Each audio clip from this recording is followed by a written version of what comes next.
years. But when Donald Trump actually got into office in 2020, it was like, hey, we got to repeal and replace Obamacare. Does anybody have a plan on how to actually do? No, they didn't care. They wanted to run on it. They wanted to fundraise on it, but they didn't want to do it. And that's the same thing as Doge. Okay, it's so sexy to get out on the campaign trail and go, they're wasting your tax money, giving it to dead people, sending it over for condoms in Gaza. That's right, Gaza Strip, now a gentleman's club.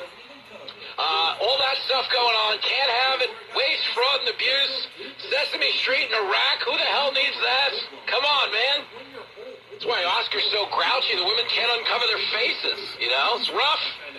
But the point is, everybody loved the idea of running on it. But when they won the election and got into office, was there any Republican backbone whatsoever to help Elon Musk actually cut spending? The answer would be no. No, he fought the swamp won. Here's DeSantis talking about it, clip one. Doge and Elon were on a collision course with the swamp. And the question is, what would happen? And I don't think there's any question that Doge fought the swamp, and so far the swamp has won. We have a Republican Congress, and to this day, we're in the end of May, past Memorial Day, and not 1 cent in Doge cuts have been implemented by the Congress. Thank you. Okay. They've actually cut more value off your local Tesla dealership by burning it down. Okay, probably trimmed a little bit off the top of Twitter, probably took a haircut, or X, or whatever name he gets stoned and calls it next. But at the end of the day, there is nobody in Washington, nobody, I mean it, nobody, no, not a Republican out there.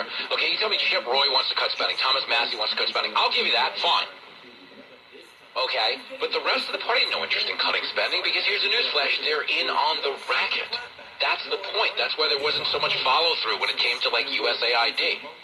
That's why there's no, right now, even right now in this moment when they had an opportunity to pass a big, beautiful bill, and they're like, well, it's a reconciliation bill, and procedurally, we can't really cut the stuff. No, but they're basically saying is, here's the fine print.